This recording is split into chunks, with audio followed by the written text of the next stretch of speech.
कभी भगवान के ऊपर शंका करने वाला, संशय आत्मा विनश्यति, उसका विनाश हो जाता। कभी भी भगवान पर संशय नहीं करना चाहिए। ऐसा क्यों? हमारी बुद्धि नहीं समझ पा रही है वो अलग बात, लेकिन भगवान जब करते हैं उसके पीछे कोई ना कोई कारण है। सर्व कारण कारणम, सारे कारणों के कारण, ये जानना चाहिए। एक बार एक व्यक्ति था, उसकी एक नाव, पानी के जहाज उसका टूट गया और टूट करके बिखर गया। उसके कई सारे मित्र अपनी अपनी नाव में चले गए, उसको अकेला छोड़ करके। वो एक आइलैंड पर पहुंच गया, एक टापू पे।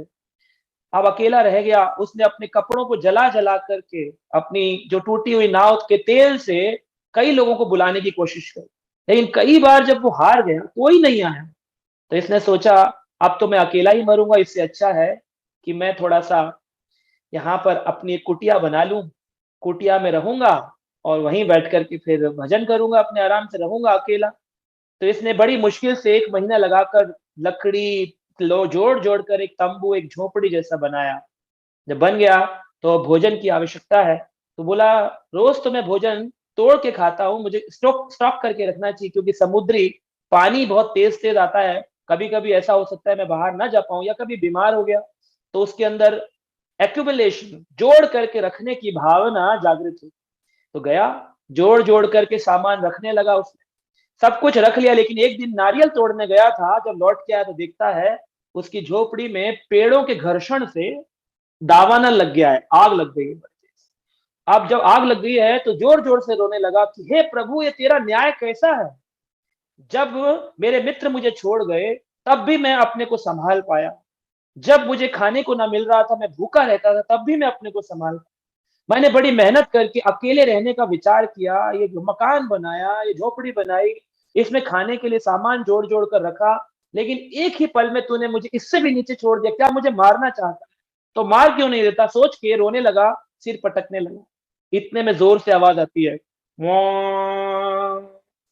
तो वहां पर एक जहाज आके रुकता है। जहाज आता है, जहाज में से कुछ लोग उतरते हैं। कुछ लोग उतरते हैं तो बोलते हैं आप लोग यहाँ कैसे आए? बोले हम जा रहे थे, समुद्र का निरीक्षण कर रहे थे, हम लोग सेवियर्स हैं, जान बचाने के, समुद्री तट के रक्षक हैं।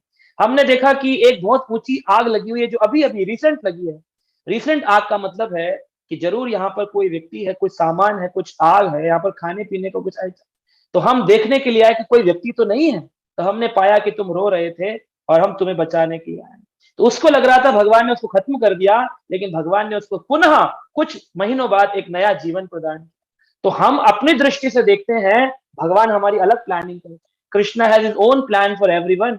कब कृष्ण आपके जीवन में क्या बदलाव ले आएंगे आपको नहीं पता, वो कृष्ण को पता है। वो क्यों कर रहे हैं उसका कारण भी वो जानते हैं। बस आप तो बहते रहो, जैसे पानी का पत्ता नदी के भाव में बहता रहता है। कृष्ण बोलो, कृष्ण स्मरण करो, कृष्ण भजन करो और बहते रहो। कभी प्रश्न मत पूछो ऐसा क्यों हो रहा है, क्यों हो रहा है, क्यों हो रहा है। होने दो, हो रहा है वो, होने दो। तो इस प्रकार